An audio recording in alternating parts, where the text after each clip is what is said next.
Welcome, welcome. Baruch atah Adonai Eloheinu melech haolam asher kitshanu b'mitzvotav v'tzivanu la'asok b'divrei Torah. And I'm going to go ahead and share. So we are in this last section of Parshat Pinchas, and it is a major, major section, and it describes the statutory offerings, starting with the most frequent offering, the daily Tamid offering. We're in the middle of that, just started into that, and that was to be brought morning and afternoon. And then we're going to go to Shabbat, which is next in most frequent. And then we're going to go to Rosh Chodesh, and then we're going to work our way around the festivals and the specific offerings that were brought on this. Now, the significance of this particular chapter or chapters has to do with the fact that the reason why we have uh, worship that is statutory services, the whole idea of statutory services, and that prayer, the whole area of prayer can be divided largely into two categories. One is sort of, we could call it discretionary prayer, meaning when you feel like doing it and feel like either asking or praying or seeking forgiveness from your creator or expressing your wonderment, etc. And that can be spontaneous. But there's also this mitzvah of prayer 3 times a day. And where did this come from?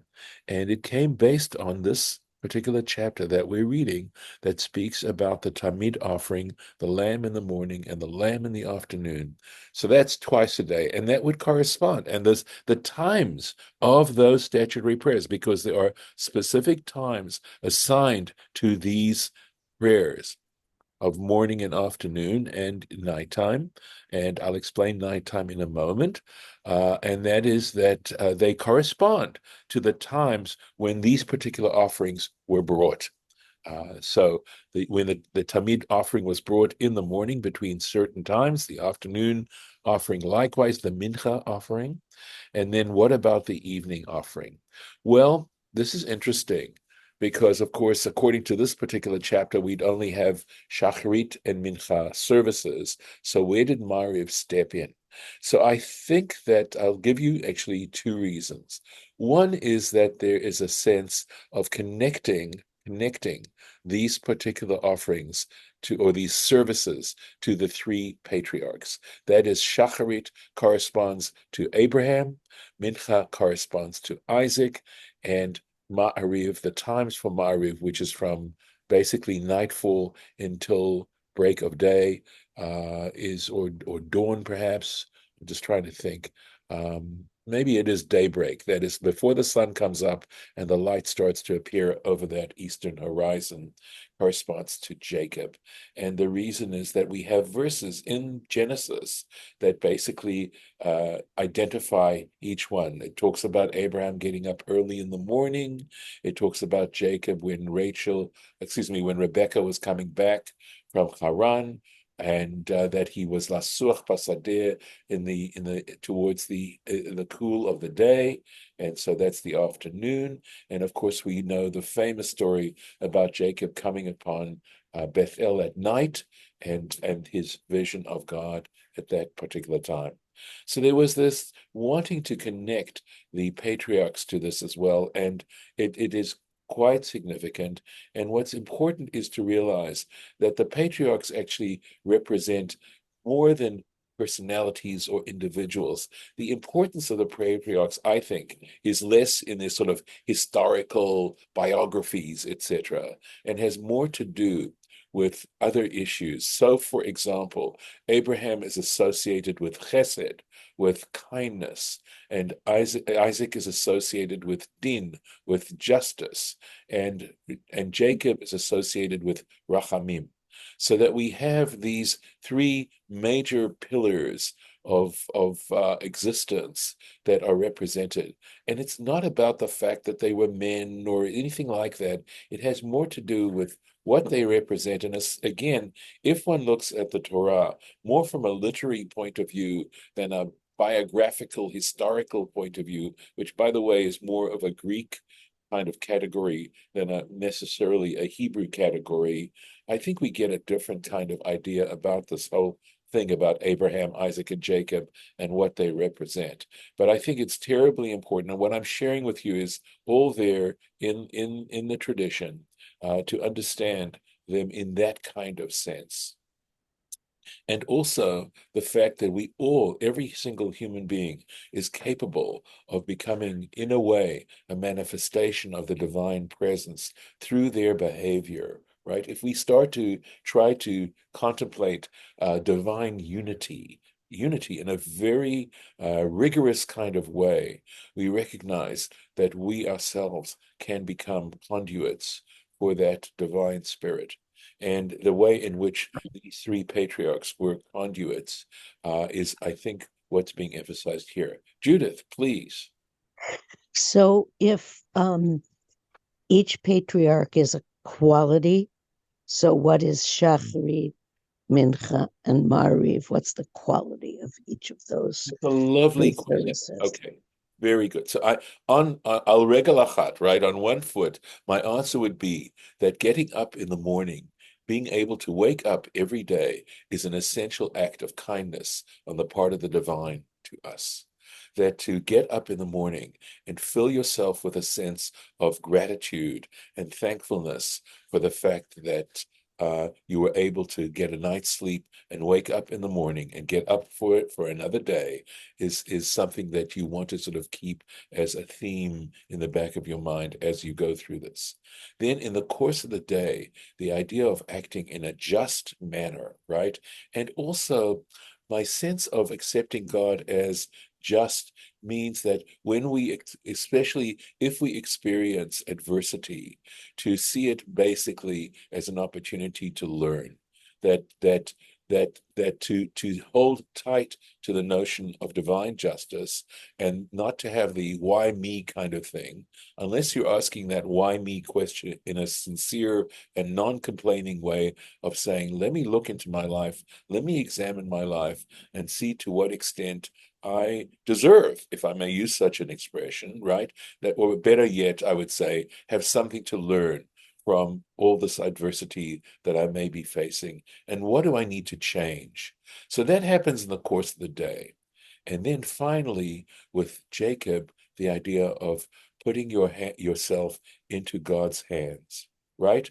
That when you go to sleep, you're very vulnerable. Night is a vulnerable time, and you want to be able to go to sleep in a sense of confidence that God will protect you over the night until you face the day again.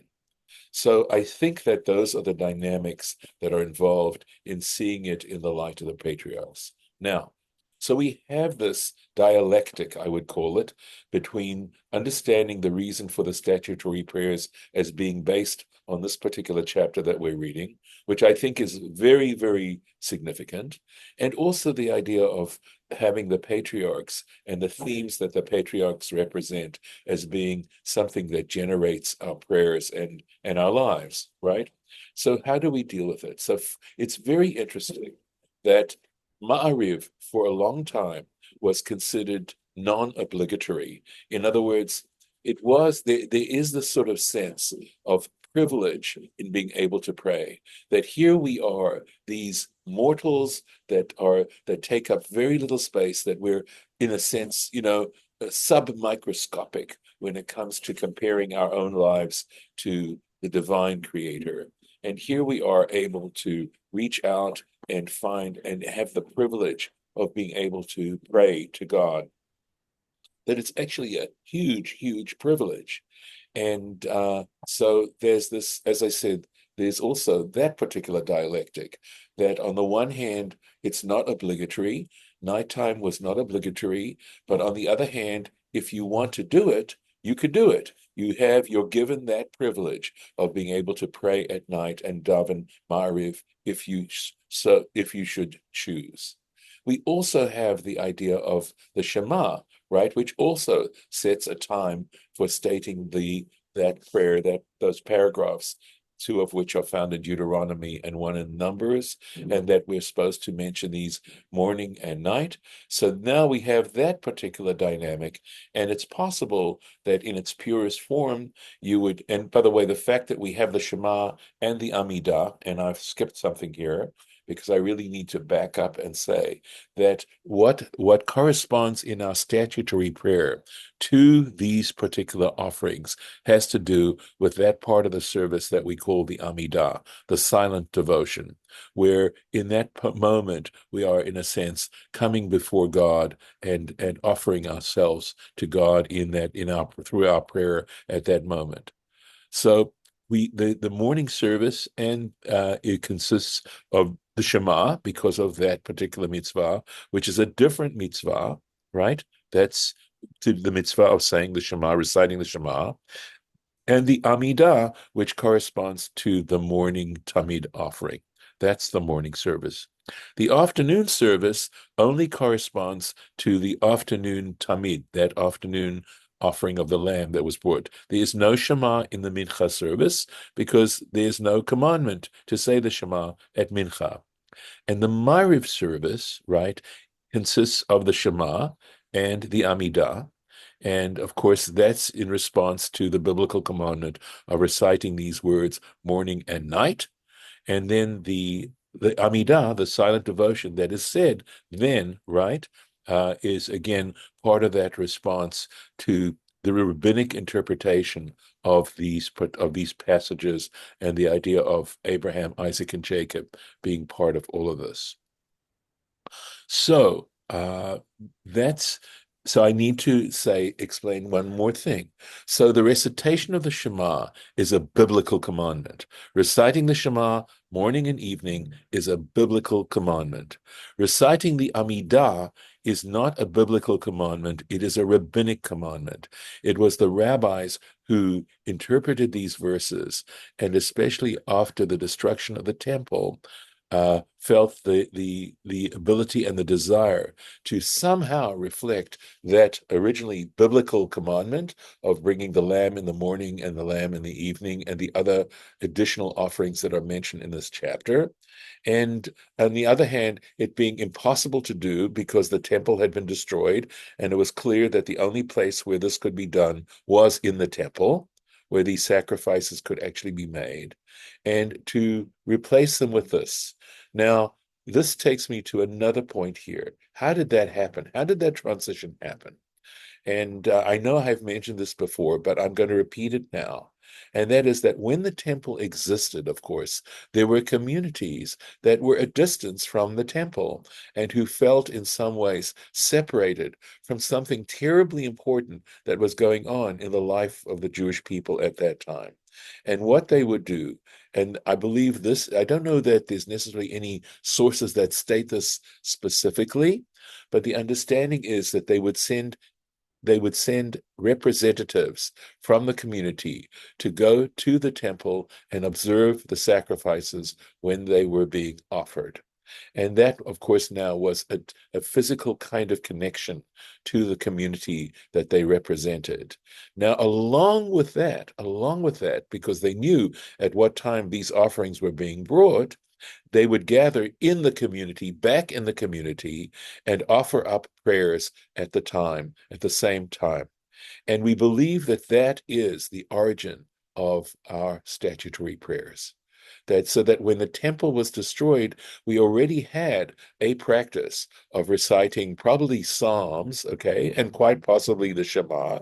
And I believe we know, at least our sources tell us, that the Amidah, that the silent devotion, was composed by the men of the Great Assembly, and that would be the time of Ezra, which would be during the period following the destruction of the first temple, so that the prayers that comprise the Amidah are extremely ancient in terms of our history, but there was already some attempt to make more formal this particular practice, which had a term for it. They were known as ma'amadot, right? That this practice of the communities reflecting and echoing what was going on at the temple were called ma'amadot. And the ma'amadah was actually those representatives of the community, I believe, who were actually witnessing the actual sacrifices that were going on. There was a place they couldn't go into the courtyard where the altar was, but there was a balcony there was an opening from the women's court into that main court, and there was a balcony there where people could observe what was going on there. And obviously, there were also points where somehow they had to be present if they were sufficiently pure to be able to be present if they were bringing a sacrifice, because they had to hold physically onto the animal when the animal was being slaughtered. So I guess in that particular case, they could somehow go into the courtyard that where the altar was. So this is basically, in a nutshell, how significant this particular passage or these passages are. And of course, once again, in terms of connecting ourselves to this spiritually very high point that was represented by the temple worship, these musafim, these additional sacrifices, become part of our Siddur, part of our statutory prayer on the festivals. So, for example, I will say, so on Shabbat, we have what is called the Musaf service, right? The Shacharit service corresponds to the lamb that's brought in the morning. And you know that in a traditional congregation, after the Torah reading, you have the Musaf service. Musaf means additional, and it refers to the additional offerings that were brought on Shabbat and at other times. So on Shabbat, on Rosh Chodesh, and on all the festivals, we have a Musaf service, in which we quote the actual offerings that were brought at the time when the temple existed. And the mention of those offerings, the fact that even though we can't bring them anymore, but at least that we're mentioning them, is a way of saying how important we feel they were. And so that's why this particular chapter is more frequently read, or parts of this chapter are read more frequently than possibly any other chapter, other than, I would say, of course, those portions that represent the Shema, which of course are read twice a day. But that's to share with you the significance of this. So with that, in the little bit of time we have, when we don't have much, let me at least try and take one verse here. So, verse 3, Va'amarta and you shall say to them, God is speaking, of course, to Moses, and he says, you shall say to them, Zeh ha'isheh, this is the fire offering, asher takrivu lashem, which you are to offer up to Hashem, kvasim, lambs, bnei shana. So kvasim is plural, and you will see it's two. One in the morning, you'll see bnei shana of 1 year, yearling lambs, tmimim, pure. So in other words, they cannot have any blemishes, and that's something that is discussed within the oral Torah as to what kind of blemishes would render a lamb not fit for offering, and what possible blemishes are not considered that significant. Shnayim layom, 2 per day, ola tamid, as a perpetual offering. Ola, of course, we know is a whole offering. So this was a specific kind of offering known as an olah. And we'll take a look at the Rashi and see what he has to say. Well, amarta lahem. So you shall say to them. So in terms of looking at this carefully, what do we mean by you shall say to them? So he says, azara lebeitin. In other words, what this is it's azara, you might almost call as a warning, but it's not a warning, but rather saying that the bet din, that is the court, right, is responsible to make sure this happens. So it's setting them up, giving them warning in that sense of saying you're responsible to make sure that this happens. It becomes your responsibility, right? To make sure, of course, the priests were the ones who would have to actually do it, but the Bet Din would be responsible. Shnaim yayom, 2 per day. Keep shuto. He says it's exactly what it means. They have to bring 2 lambs per day. The ikaro, however, the essence of what's going on here is Ba'al it comes to teach Shehiyu nishchatim keneged hayom, that they needed to be slaughtered to correspond to the day, right? Tamid shel shachar, the tamid offering of the morning, b'ma'arav, in the west, v'shel bein ha'arbaim b'mizrachan shel tabaot, they need to be brought for sacrifice on the east side of the rings. So what rings are we talking about? They had rings in the courtyard in which they tied the animals to prepare them for slaughter. And I read elsewhere that there's more to this, and the idea is that it was against sun worship. In other words, the fact that the sun comes up in the east in the morning, right, and that the morning offering was brought on the west side of the rings, and the sun sets in the west in the evening, and here the evening offering was brought on the east side, was to emphasize the fact that we do not worship the sun. Now, there's much more to it than simply sun worship. We really are talking, when you're talking about sun worship, it's not that one sees the sun necessarily. I'm not saying that they wouldn't, but the idea that the sun is of the ultimate importance in terms of our life. In other words, you need to sort of deconstruct what is worship? What do we mean by worshiping something? And I think part of the idea of worshiping something is giving it ultimate significance. And so here we are with a very basic spiritual value of not giving something that is physical, that is part of this physical world, and in fact is an essential part of this physical world. I think there was an understanding that without the sun, we would not be able to physically endure, but nevertheless, not to worship it, not to put ultimate value in the sun. And these lambs and being brought as a sacrifice to Hashem in this particular way. This is what Rashi is telling us, based on, of course, the Talmud and other sources, was to emphasize the fact that we do not worship physical reality. And with that, we'll end today's lesson. Okay. So let me do this. Sorry. See what I can do here. Okay, very good. And I'll stop.